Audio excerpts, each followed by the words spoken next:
shocked.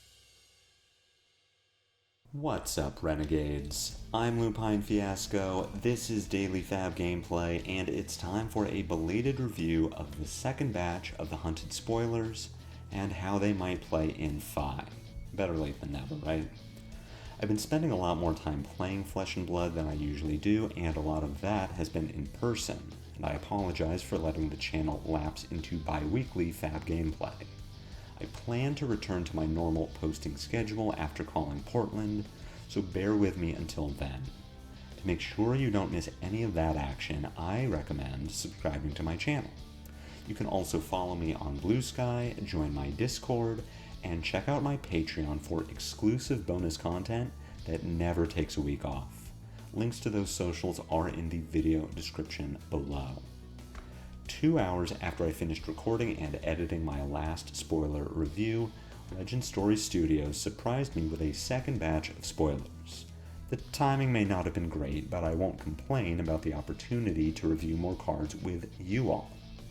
Of this most recent batch, 7 cards are legal to play in Fi and 6 are contained in 2 distinct cycles. First up, let's talk about the Art of the Dragon cycle.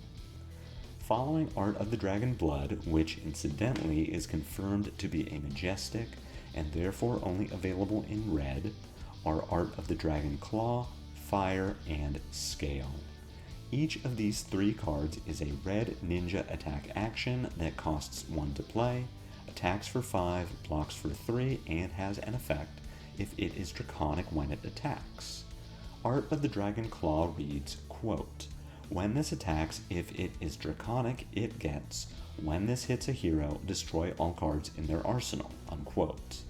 Art of the Dragon Fire reads, quote, "When this attacks, if it is draconic, deal 2 damage to any target," unquote. And Art of the Dragon Scale reads, quote, "When this attacks, if it is draconic, it gets, when this hits a hero, put a -1 defense counter on an equipment they control. Then, if it has 0 defense, destroy it," unquote. How good are these 3 cards? The answer depends on how often Fi will make his attacks draconic. If he has easy access to fealty generation or a new suite of attacks with the Brand with Cinderclaw effect, these are significantly more playable than without them. If Fi can easily make these draconic, all 3 attacks are powerful, but their level of playability is largely contextual based on the meta. To me, Claw has the most widely applicable effect and is the most playable in every matchup. If the price tag on Command & Conquer has taught us anything, it's that arsenal destruction is always relevant. Breaking Point was a standout performer back in the days of Lexi, and Claw is even easier to pull off, assuming you have Brand or Fealty. Your best line will involve 2 fealty tokens and Art of the Dragon Blood. Destroy a fealty token, play Blood, destroy a second fealty token, and play Claw to make a 2-card 9 with on-hit arsenal destruction. Alternatively, play Brand, followed by Blood, then destroy a fealty token and play Claw for a 3-card 12 with the same on-hit effect. With 4 cards, you could play Brand, pitch a blue to follow with Claw, react with the Snapdragon Scalers, then end your chain with a Command & Conquer to double the threat of arsenal destruction. And in a near worst-case scenario, you can destroy a fealty token before pitching a blue to play Claw, then use your 2 floating resources to pick up and arsenal a Phoenix Flame. While Breaking Point asks for a less specific hand to be effective, the trade-off is that you need more cards to use it. With Fealty, Claw will always be active with a 2-card hand. Breaking Point necessitates a minimum of 3 cards. If Claw is the most widely applicable, Scale is the most powerful in specific situations. This isn't the first time we've seen such an effect available to Fi, but I don't need to remind everyone of Uprising All-Star Liquefy. But seriously, while Liquefy is much too bad to ever see play, Scale just might. The meta is bound to change between now and calling Memphis in January, but let's run down the list of equipment Scale threatens in the current top decks. Scale hits Aurora's Snapdragon Scalers or Lightning Greaves, Viscerai's Spellbound Creepers, Enigma's Phantasmal Footsteps and Spring Tunic, Mew's Arousing Wave, Undertow's Stilettos and Spring Tunic, and Zen's Pouncing Paws. Even taking 2 points off a Grasp of the Arc-Knight is a fine play, and sniping it entirely when your opponent has already blocked with it is massively impactful. If we widen our scope and imagine the impact of sniping a Rampart of the Ram's Head, Stormstriders, or Valiant Dynamo, Scale becomes even more appealing. That all being said, there are plenty of matchups in which Scale isn't relevant, and even among the examples I listed, I could find a few in which the juice isn't worth the squeeze. Let's talk about Fire. This is, in my opinion, the least playable of the three. Searing Touch never saw competitive play, and for good reasons, and taking away the Rupture requirement while adding 2 more power doesn't make the card all that much better. 1 for 7 is a fantastic rate, but Fi has better things to do with a floating resource and a fealty token. We just talked about 2 of them. 2 damage that happens on attack can't be prevented by Arcane Barrier, and can kill a low health ally is very good, but I don't know that it's good enough to take up space in your 60 or even the larger 80. Now, while it's all well and good to talk about what Fi could do with 2 cards and a fealty, we're missing an important piece of the puzzle. Specifically, without a fealty, these cards are all very bad because of how poorly they fit into Fi's cost curve. If you're relying on Brand to give any of these Draconic, then you must also have a 3rd card to pitch, or Spring Tunic, which Fi historically doesn't play in most matchups. Say you pitch a blue. Your turn is Brand, any Art of the Dragon, pick up Phoenix Flame, and pass with a floating resource. Ideally, you'd use 2 floating resources to attack with Searing Emberblade and pick up your Phoenix Flame at no cost, but these 1-cost arts don't have Go Again. If you were to play Brand and follow it with Emberblade, Emberblade would eat the Brand effect and your art would do nothing. You could play with Kodachis instead of Emberblade to use your resources more efficiently, but you still aren't as efficient as you could be. Kodachi Brand Art is a 3-card 10 with an on-hit, but you won't get to grab your Phoenix Flame with only 2 Draconic Chainlinks. Playing with Mask of Momentum incentivizes your opponent to block the Brand, potentially leaving them open to the art on-hit, but even this is less good than what Fi could do with the same setup and most other 1-cost attacks. Mounting Anger produces more damage with the free Phoenix Flame, Breaking Point has the same effect with fewer conditions, and even Take the Tempo is likely to be as impactful as any of these, with the benefit of being playable with only 2 cards. What it feels like we're missing is a replacement for the Kodachi, and hopefully the set with at least 3 dagger classes will be the one to give it. The Fi community has been frothing over Draconic Kodachi for some time, but I cannot overstate how absolutely cracked that would be in more than one deck configuration. What we need is a dagger that can give the Draconic type to an attack a la Brand, or one that can pass the Brand effect down the chain. Ideally, the dagger would do both. A 1-cost, 1-attack dagger with Go Again and the text. When this attacks, if it is Draconic, it gains the text. Your next attack this combat chain is Draconic in addition to its other card types, would really tie the deck together.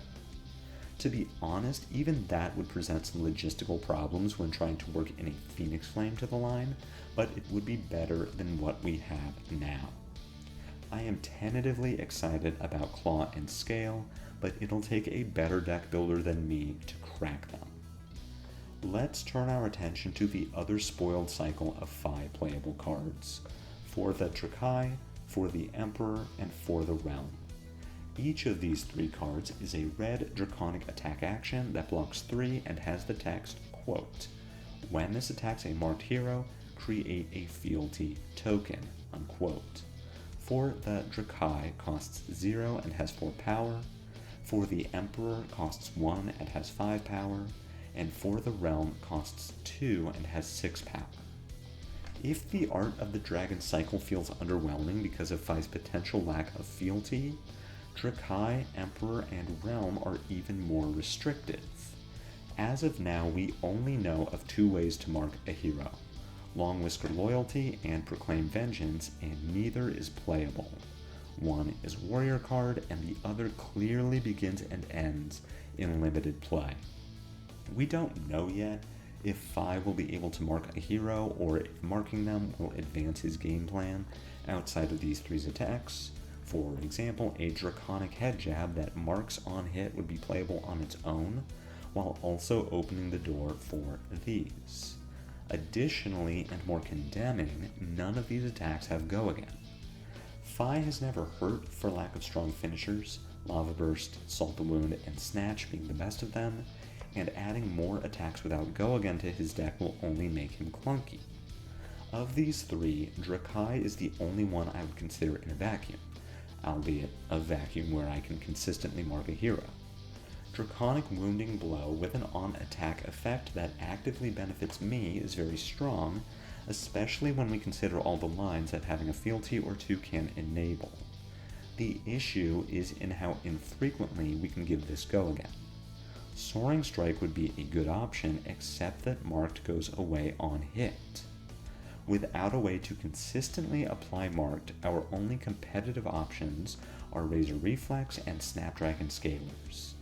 Reflex has potential in Phi already, and even its cost of 1 is potentially mitigated by Art of the Dragon Blood and some existing fealty tokens, and Snaps already see play in every Phi deck.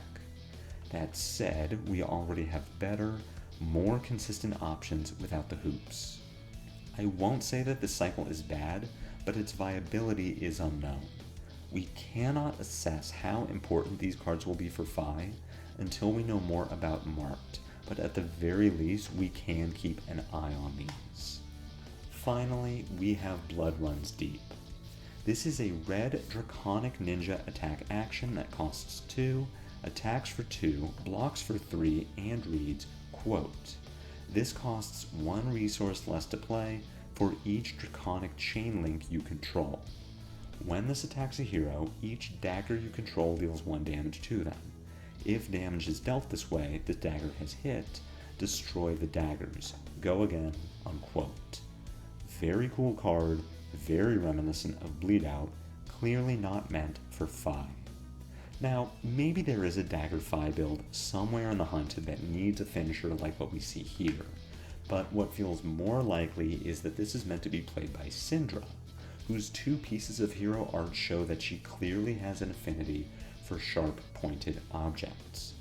I speculate that Syndra will in some way make daggers the way Dromai made Ashwings, and getting to throw an army of dagger allies or tokens at an enemy hero seems much more appealing than Phi chucking 2 Kodachis and losing his only 2 weapons as a result. We've seen 20 cards from the new set, 2 of them being heroes whose abilities we don't know, so I won't say for sure that this isn't a Phi card, but if it walks like a duck and talks like a duck, maybe it's just a duck. Art of the Dragon Blood made a big splash, and none of these spoilers come close to it in a vacuum, but a good deck is always greater than the sum of its parts. We'll have to see what the rest of the Hunted holds for us before making a final determination about the playability of these 7 new cards in Phi, and in the meantime, keep your Phoenix Flames lit, because it's getting icy out there. I'll try to put up at least 1 more video before I leave for Portland, but if this is the last time I talk to you before then, I really hope you enjoy the event. If that's coverage at home, kick back and enjoy the fireworks. If you're playing in the main event, good luck. Hopefully I'll see you across the table in the finals. And if you see me walking around the convention center, please come up and say hi. I love to meet all of you, and it really makes my day. But hey, no matter what you do, make sure to catch me next time on Daily Fab Gameplay. Until then, take care.